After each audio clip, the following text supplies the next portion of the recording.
hano harimo abagabo bo muri Egypte bashobora kutorohera iyi kipe. iyi ni Algeria. Algeria nanone birongeye birahura kuko no kuri individuel nibo bahuye. Aba bagabo naho nshobora guhita ndaguza umutwe nkakubwira Romare. Nshobora umutwe nkakubwira kuko aba bagabo bo muri Egypte baraha. N'abapeti ubona bamenyeranye cyane pe. Bashaka kuba bafite ritme ya entraînement irenze ikenewe kabisa. Synchronisation yabo, ingufu, esthétique, ibintu nabonye ndahamya ko uyu bashobora kugira ikintu gikomeye bakora.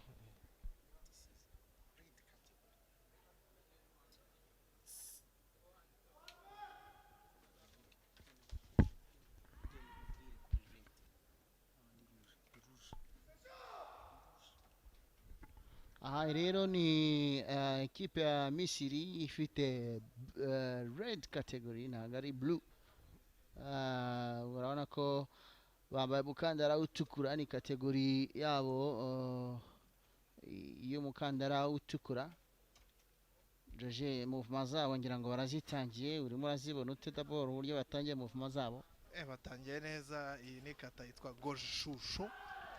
GOJUSHIHO ni kata cyane cyane harimo umusore umwe wabaye n'uwa gatatu muri individuel. Umusore witwa Ahmed Shauki.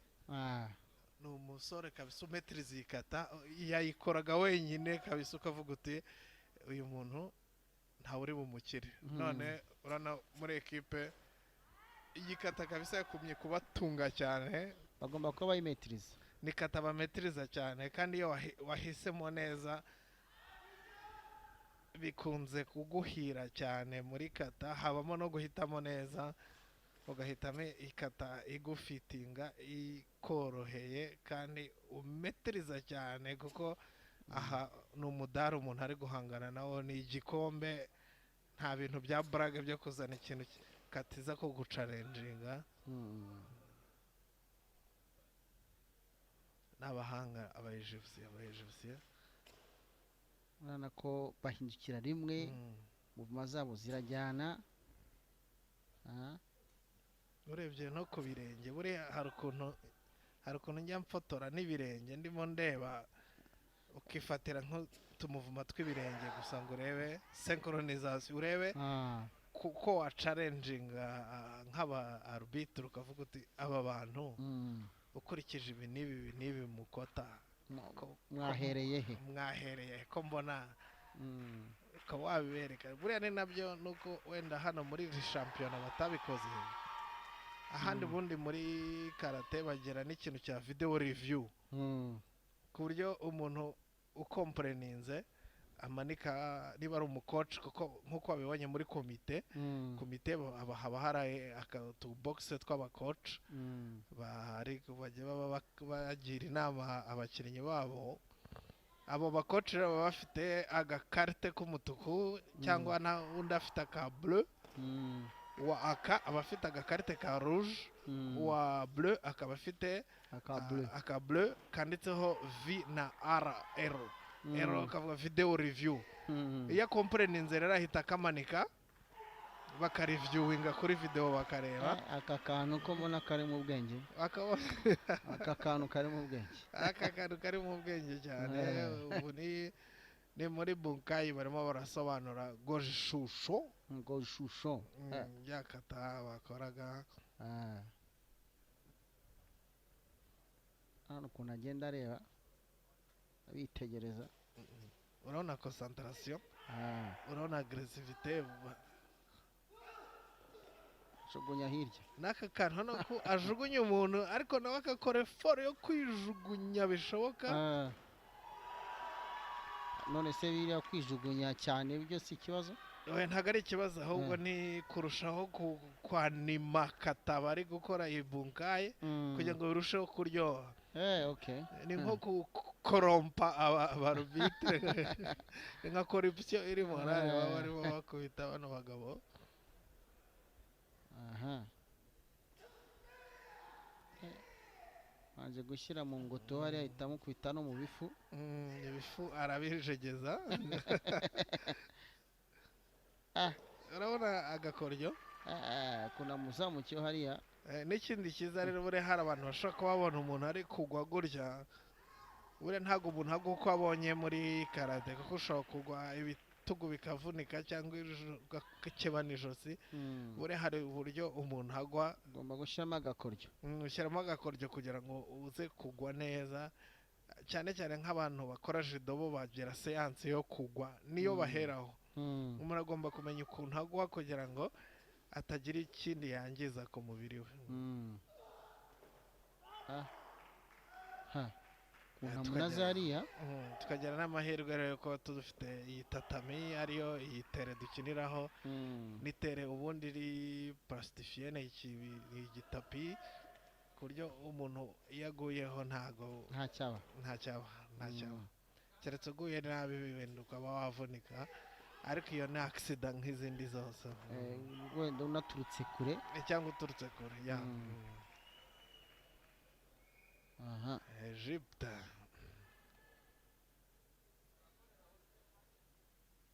cyarimo kwataka hariya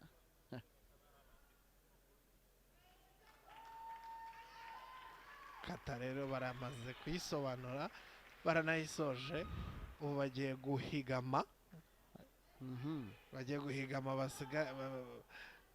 basigira umwanya awo Algeria nayo izitwereke. Now the Egyptian team with the red aka has now finished. It's now the turn for the Algerian team. Very focused, seem to be focused. Let's see how they're going to demonstrate their katas here. And then we wait for the final verdict over the judges. Yeah. To see which team will be emerging victorious at the end of the final demonstration of this kata. This is the Algerian team. They have actually shown some good techniques, especially on the individual basis. Let's now see if on the team basis can do much better and outclass the Egyptians. But there is something I realized on this team of Algeria, from the individual to performance to the team. They are too much afraid. They are too much afraid, these guys. But they seem to be focused and making their movements much more quicker, Yeah, I can see. Let's wait and see. Why are you saying that they seem to be afraid? They seem to be afraid. If you see the body language, they seem to be very aggressive. They seem to be very focused. The movements seem to be very, quick, very fast. Very quick. They are good at movement. And we were saying their face. Looking at their face. Looking at their face, there is lack of confidence. There is not much confidence in them. Can we say that they already know that they will be outplayed and outclassed by the Egyptians? Now they are afraid of Egyptian. Now give us the difference between this Algerian team and the Egyptian team. What is the main difference? You as somebody who is you're an expert in karate. Give us the difference. What is the difference between both teams? The only difference is the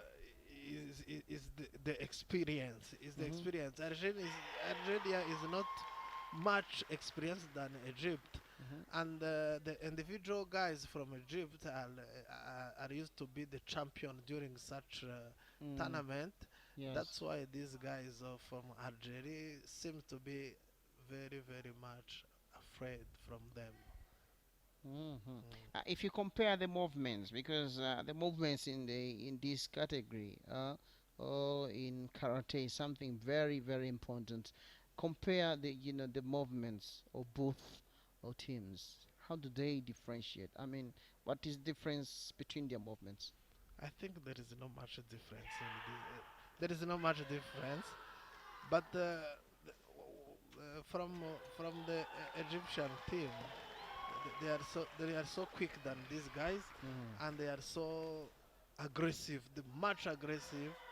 But this there is an aesthetic in this from Algeria. I can realize the aesthetic. There is much aesthetic in this team. Oh, that is too harsh. Yeah. Now it seems one playing against two is actually going to fight against two. The one in the middle, right? Yeah, will be fighting against the two. Let's see which techniques he's going to use to see whether he can be able to beat them and you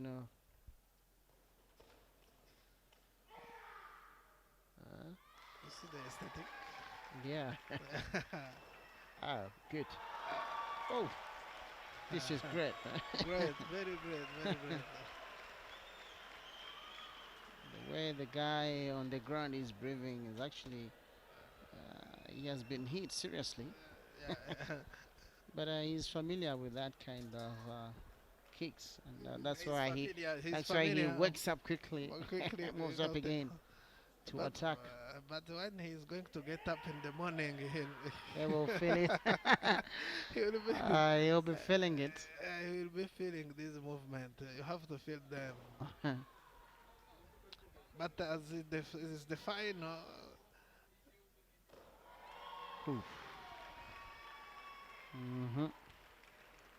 Hapa ni timu ya Algeria ukiendelea kuonesha ujuzi wao ama mbinu ambazo wanazitumia kwenye kata ama jinsi wanavyocheza mchezo huu wa karate.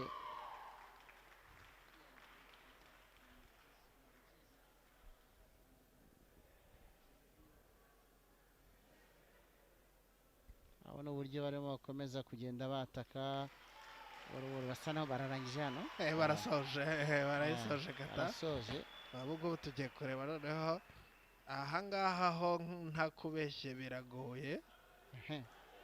Ngira impamvu bigoye noneho we mbwira ni iri butsinde hagati ya Algeria. Ahangaha nta kubeshye biragoye. Kubera iki bigoye? Aba bagabo bo muri Egypt bari bafite ingufu, bafite synchronisation, ibintu byose byari byiza, ariko ntago bari bafite aesthetique nyinshi nk'iyaba bagabo bo muri Algeria. Ariko Egypt anako Algeria ni itsinze. Algeria ni itsinze. Ibyo nakubwiraga ikintu cyagaragaraga muri aba devo yarimwe, ariko barushije abantu bo muri Egypt aesthetique. Bari bafite aesthetique nyinshi mu mavuma yabo ku buryo wabonaga ko ari ibintu biryoshye kabisa bifite. Yamuteye ikintu hano. Urakabona? Ikintu hariya rwose. Ubona ko harimo technique nyinshi kabisa zigaragara. Urabona noneho n'agakoryo. Kariya ko kari akantu gakaze cyane. Urebe hariya. Uzurebe.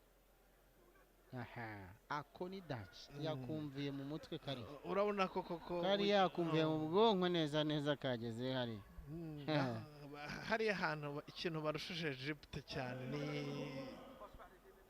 aesthetique y'amavuma. Bari bafite amavuma asa neza, agaragara neza, ari synchronize.